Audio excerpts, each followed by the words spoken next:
My across-the-hall neighbor, Leah, had a 6-month-old and one of those old audio baby monitors, the kind that hum on a fixed channel. I work nights from home. Around 2:11 a.m., for 3 nights straight, my desk speakers gave a tiny pop and then carried a far-away lullaby. I don't stream anything. The speakers are dumb. The sound was grainy, like it came through a walkie. On night 4, the lullaby cut off mid-note, and a whisper slid in. "You asleep yet?" I stood. The hallway motion light clicked on. Through my peephole, I saw Leah's door dark and still. I texted her, "Everything okay?"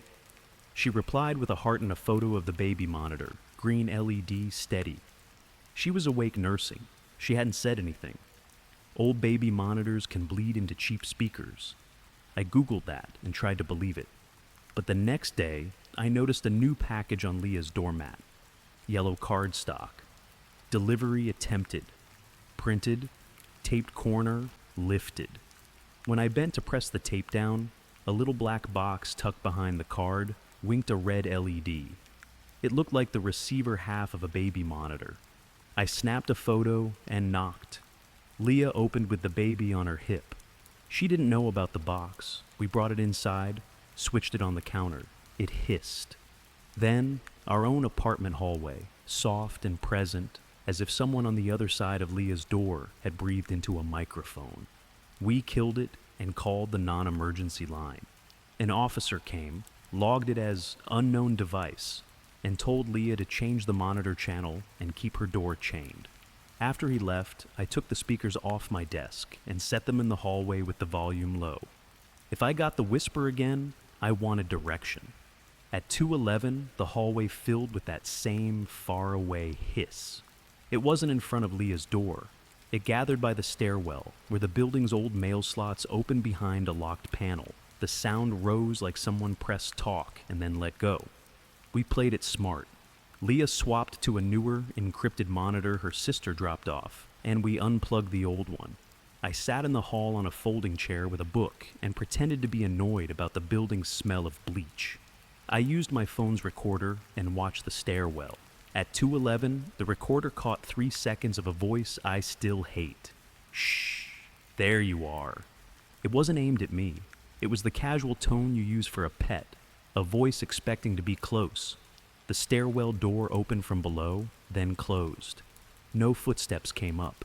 From the window, I saw a dark sedan in the alley idling with its lights off.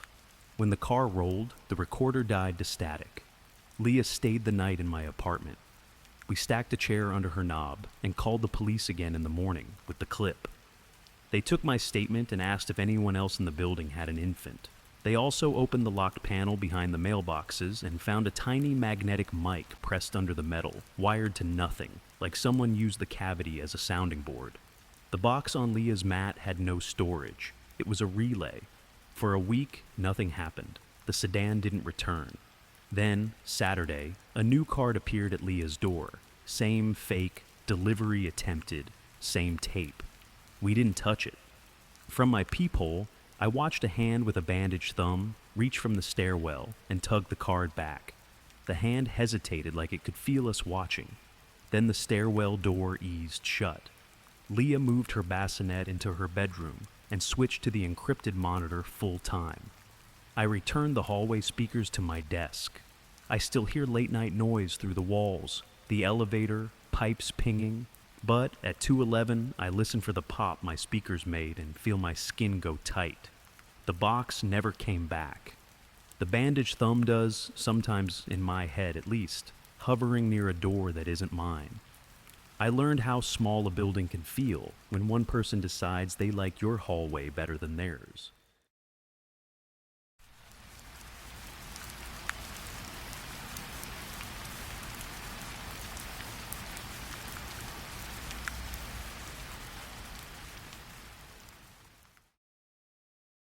I do handyman prep for a real estate office. My favorite agent, Anna, is efficient, kind, and, crucially, checks closets before she locks up. This listing was a 1920s two-story with a narrow attic hatch, staged like a magazine. We were there late on a Thursday, getting ready for Saturday's open house. Things were off. A hair tie sat on the staircase newel, like someone left it mid-descent. The fridge hummed, but the breaker for the kitchen was off. I'd flipped it to swap a GFCI. In the upstairs bath, the shower curtain hung outside the tub. Beads of water dotted along the hem. No one had run water. The valve was bone dry. Anna thanked me for noticing and said, "Sometimes stagers come back to tweak." We left at dusk. As I locked the back, Anna asked me to make sure the attic scuttle was flush. She hates when they warp. It was a hair proud on one corner. I pressed it even.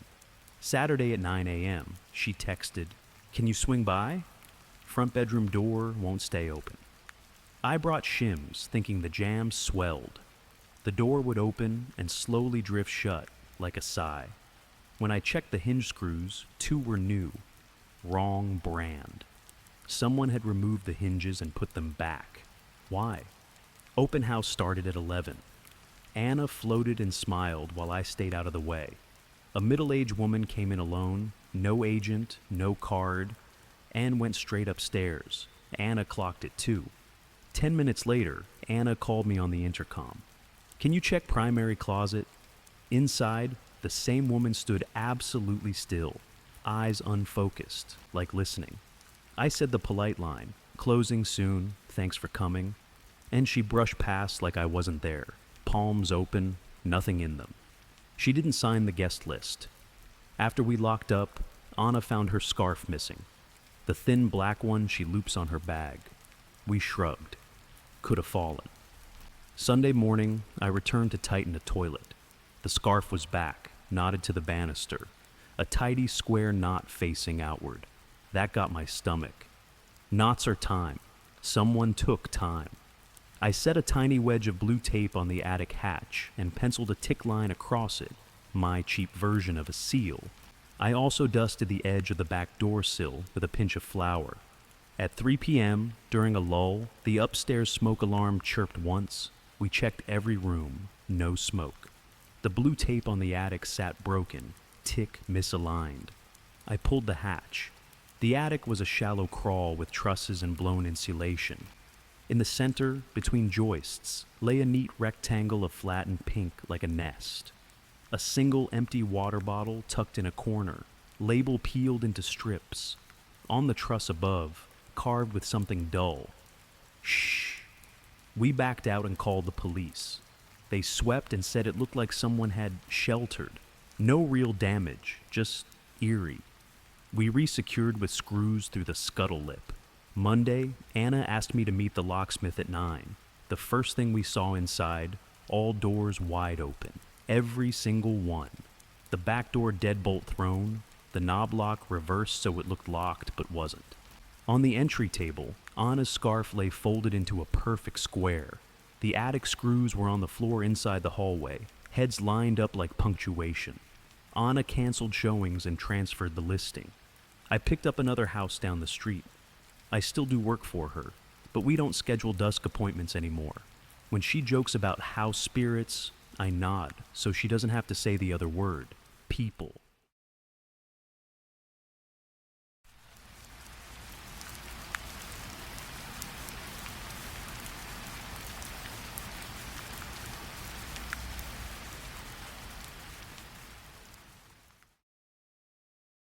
My girlfriend Maya runs 5 miles after her shift. She's one of those careful runners, reflective vest, ID tag, share live location.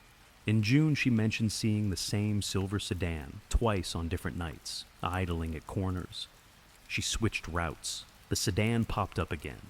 I started riding a beat-up bike a block behind her, lights off, just to make sure. The first night, as we passed the school, I saw a small white arrow chalked on the sidewalk pointing toward the side path. Fresh. Maya jogged straight instead. At the next block, another arrow, then a double X at an alley mouth. Somebody was marking like a coach calling plays. We scraped them off with our shoes. The sedan didn't appear. 2 nights later, we left 5 minutes early. At the first corner, a garden hose lay across the sidewalk, nozzle toward the street, easy to step on and slip. We kicked it aside.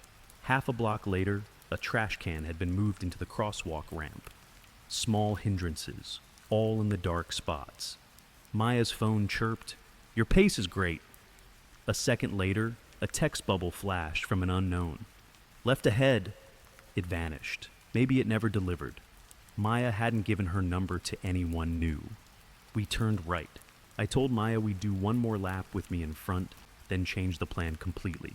She agreed and switched to bone conduction headphones so she could hear me talk. We kept conversation going, loud enough for anyone close to hear, about nothing, groceries, the cat.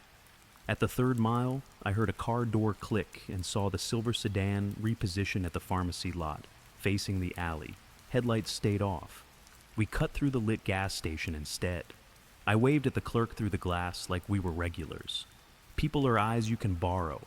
Back home, we watched her running clips from a doorbell camera someone posted on the neighborhood app.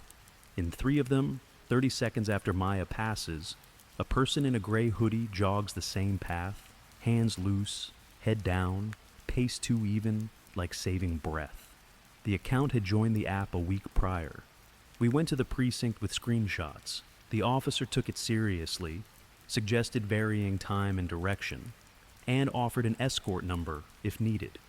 He also mentioned a simple trick: safety detours. Businesses open late where you're known. The next run, we built a trap.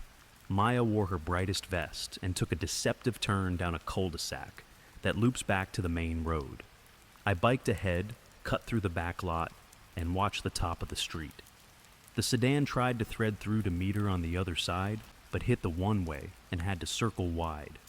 Maya popped out early, waved big at the bakery cameras, and crossed to me. We waited in the vestibule of the 24-hour pharmacy for 5 long minutes. The sedan rolled past twice, then left. On the mat near the door, someone had dropped a paper wristband, the kind from pay garages, stamped with a lot 3 blocks away. The attendant said a man in a gray hoodie had bought a bottled water, stood by the window without drinking, and left the cap on the counter. I brought the wristband to the officer. 2 nights later, we saw no sedan, no chalk, no moved cans.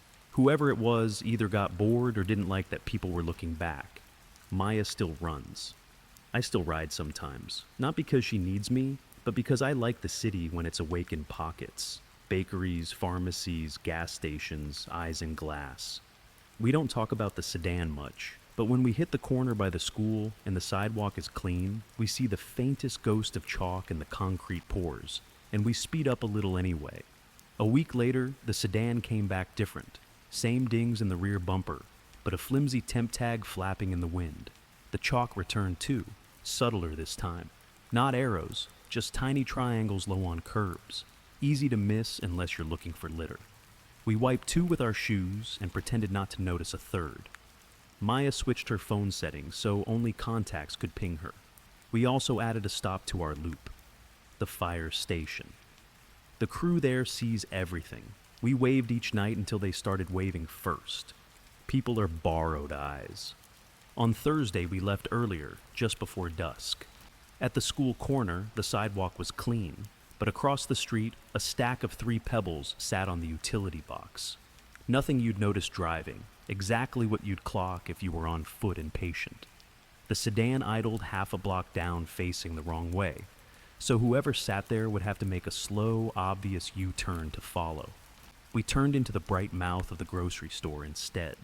Maya bought gum she didn't want. I chatted about weather with the clerk, like we'd been doing it forever. When we stepped back out, the sedan had taken the alley. We crossed to the bus shelter, which has a camera pointed right at the bench. A man in a gray hoodie stood 20 feet beyond the shelter glass, head down, like reading a phone that never lit. He didn't look up when we passed him. He didn't need to. He knew our pace. We cut the route short and walked home under lights, not talking. Half a block from our building, Maya squeezed my hand and nodded at the curb. A fresh triangle, chalk still powdery, pointing toward our side street. Whoever it was had gotten close enough to mark near our door. We filed another report. The officer didn't sugarcoat it. Patterns build by inches. "You're doing the right stuff," he said. "Be boring, be visible, be seen going into places with cameras." He asked for times, intersections, any temp tag details. He also spoke with the fire crew and the pharmacy manager. We watched him do it. That helped. Saturday we tried something new.